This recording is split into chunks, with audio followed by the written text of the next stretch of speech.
Qatar, they say in Qatar. English, Qatar. Qatar. World Cup has been a really good Publicity thingy, but but also it's brought out the hypocrisy of some Western institutions. Yeah, but obviously with the Western media, the hypocrisy, the double standardness. You know what I mean? choose what they want to show, what they're not going to show. The BBCs, and they're using all the such reasoning as LGBT and things like that as the reason why they don't want to promote it. I'm sorry, it's like saying to a vegetarian, right? Recently I've read something. You're a vegetarian, so they have a fight with the meat eater. But the truth is to get your vegetable. It's actually more the vegans. Vegans are the ones who are fighting with meat eaters. Yeah, exactly. It's the vegetable, vegans, they're fighting the meat. That's what I mean. To get that, you polluting the air, planes, everything, fuel, all that that's taking place. To get your products here. Exactly. Not only that, why if we... I wonder where your avocados grow. Yeah, why if we just kill all the meat animals to save your vegetables, then they're not going to be eating them in the first place, right? It's more cost effective to kill them here rather than ship them off here. Yeah, exactly. So the truth is, it's all an excuse. It's all a diversion of propaganda what the media is showing, right? Whatever the subject is. So going down, it's like Ukraine, right? Why Ukraine? Why not Palestine? Why not Rohingya? Why just Ukraine? Okay, Putin. Don't get me wrong. I'm not saying I'm vote for Putin or I'm a fan of Putin, but Western media is showing a different side again. Why is it just one-sided story that look, Putin is bad, Putin's given the Western people so many opportunities. I don't want to get into politics here, but from my understanding, what I've read and what I've understood, why don't they show what they've done to Putin in the last 8 years?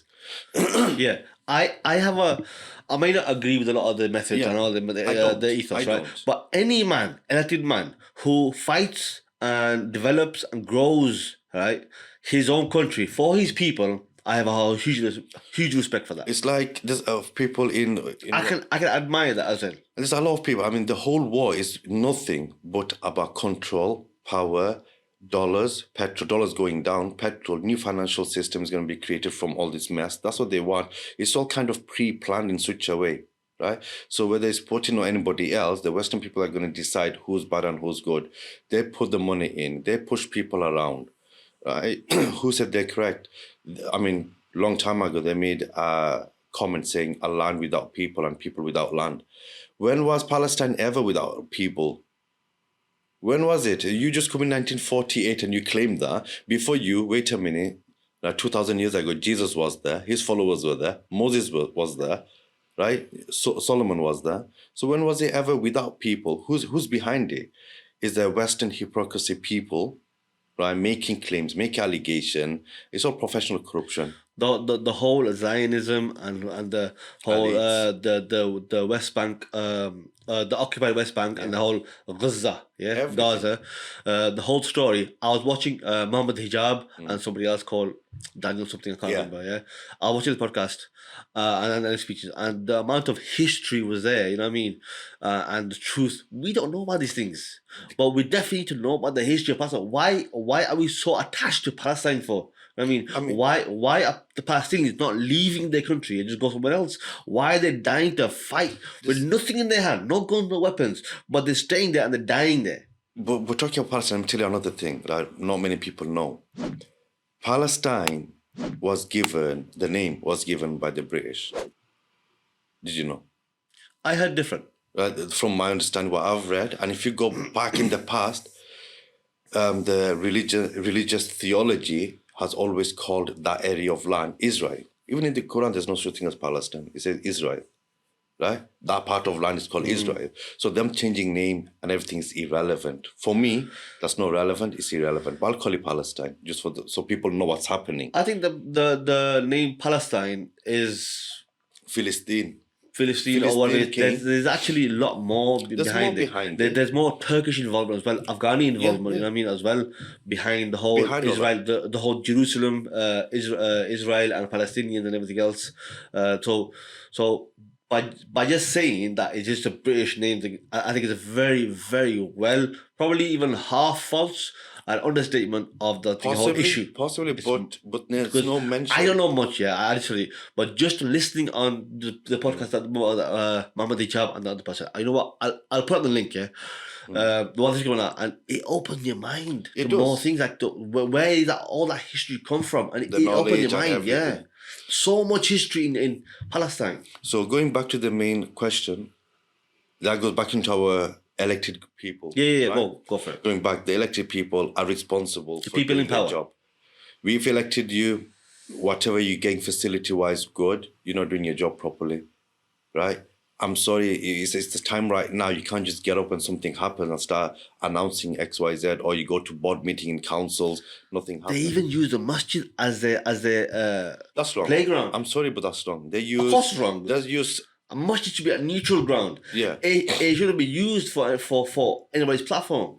Exactly. There's a lot of things, but yeah, I'm not happy with the local. We know which masjid that is, obviously, innit? We know which mosque that they're taking over to use as their sort of platform to yeah, but I think that portray happens their sort of biasness. That happens pretty much in every single one. There's people behind it. Not every single mosque. Not every single mosque. People who there are mosques who are aware of that, and they've actually been told that we are not going to be able to do your bidding because this mosque is a neutral ground, and we will not.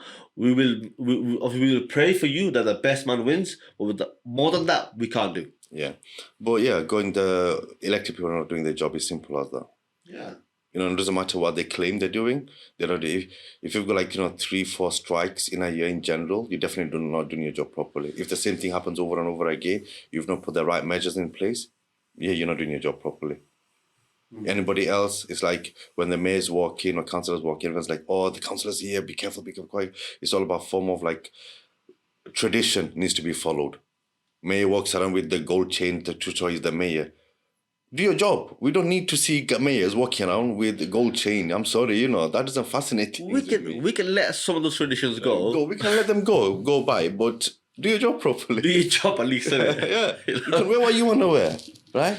Don't just walk around with a gold chain to show who you are. Go and do your job. Somebody asked me the other day, right? If I was one day, right, given a letter from the Buckingham Palace to come and approach the Queen and do the whole bowing down thing, stuff. I would never do that.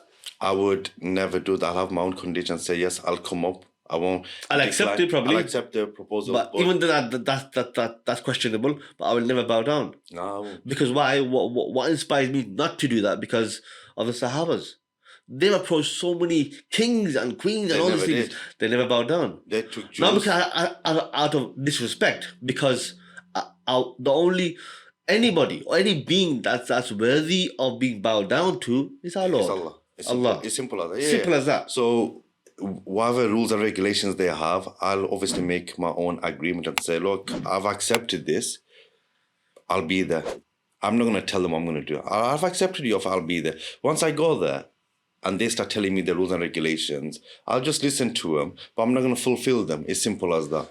When the Queen passed away, I saw clips of Muslims walking past and making dua, making dua, making prayers, for the thingy. And some of them even bowed down, man, like proper sajda, man. Astaghfirullah. It doesn't matter who it is, you just follow the process. You should make dua before they die, for them to openly declare or to become Muslim, whether they openly declare or not. You know if someone's a Muslim or not. You should pray that somebody follows the righteous path. I mean, I have someone in my team who is one of the head of churches, shall I say, in all of UK. She's always trying to promote XYZ Christianity to me in various forms, in so many different ways. Recently, she gave me a book about, I'll name the book actually, called Nabil Qureshi. Right? Nabil Qureshi. Right? Something about, the title's about how he found Christianity through Allah.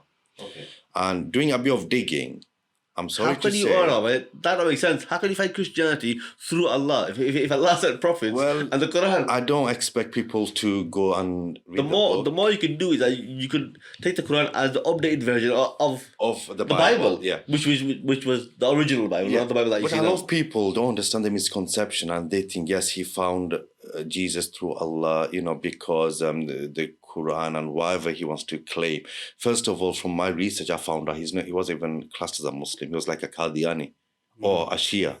So, even a Muslim to find Some Right. Shias are Muslim, by the way. Yeah, no, I'm not saying all Shias. No, I'm all saying Shias are that. Qadiani and Shiism, you know, there's certain Qadianis are way out of individuals, Islam, right, yeah? yeah. But the Shias, majority no, of Shias are they're Muslims. Muslim. They're Muslim, and certain stuff they have a different understanding of what Islam is and what. But these are like categorized. I don't want to go into right now. But overall, talking about Nabil Qureshi, he wasn't a Muslim in the first place to find, and secondly, his understanding and knowledge that is taking everything out of context to prove Christianity. You are in the Muslim in the first place to find Christianity. It just proves how much he doesn't know. That. Yeah. So talking about that subject, going back, she's like one of the church and everything. She deals with consistently trying to promote Christianity.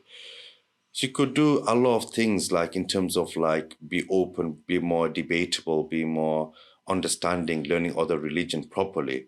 The reason I'm declaring that is because Muslims going out, making dua, making sujood, you don't know your religion. Go and learn your religion first, what you can do, what you can't do, and why, and follow that instead of making dua for X, Y, Z. If it's haram in Islam, it's haram. You can't. The Prophet of Islam, he wasn't even allowed to make dua for his parents. They were Muslim, right? And that's a big heartbroken thing. You would expect, you know, the Prophet's parents to be Muslim as well, you know, things like that, because he's the most beloved to Allah. So unfortunately, his parents are not Muslim. So therefore, he couldn't make dua. If somebody understands how much of a big heartbreak that is huge, right? Yeah. And you're there, somebody died because they're just a public figure. You're doing sujood, you're doing dua and things like that. You know, should have done it in the beginning. Make dua for them. I mean, not sujood. Make dua for them in the beginning. While they're alive. While they're alive. Allah guides them. Give them dawah. Yeah. You know. Once they're dead, their fate's been sealed and Allah's made his decision, isn't it? Yeah. We must respect that and by that obey to that actually. Yeah. Not just respect it because we have a choice.